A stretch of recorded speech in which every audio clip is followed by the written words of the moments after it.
Shamolar ham esmay qo'yibdi bu ko'chamda. Yig'lab to'kar daraxtlar ham barglarini.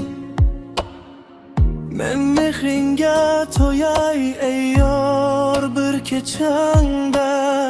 Sen menga ham aytgin barcha dardlaringni.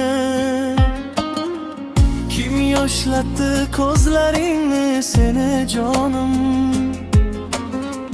Kim sevgini o'yin qildi, kim sevmadi?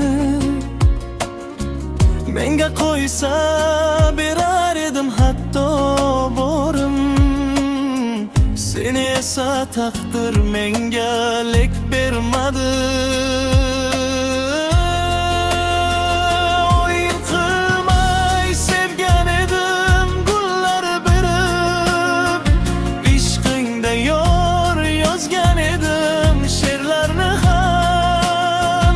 Sen bahorni yig'latdingmi, qishni sevib? Eritdingmi hatto sovuq qorlarni ham. Men sevdimmi ko'ngil qo'yib bevafoni? Dikonlaring sanchding bag'rim belab qo'ngan. Qaydan topay yuragimga aytafoni? Uchradimmi bir bevafo go'zal yorga?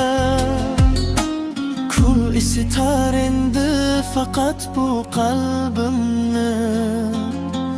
Suratingni yoqdim she'rlar yozgan mahal.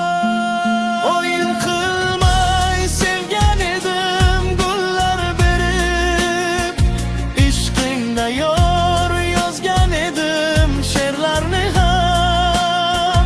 Sen bahorni yig'latdingmi, qishni sevib? Eritdingmi hatto sovuq qorlarni ham. Bilsang bilib qolarsan-da yor qadrimni. Menda armon senda esa ismim qolar.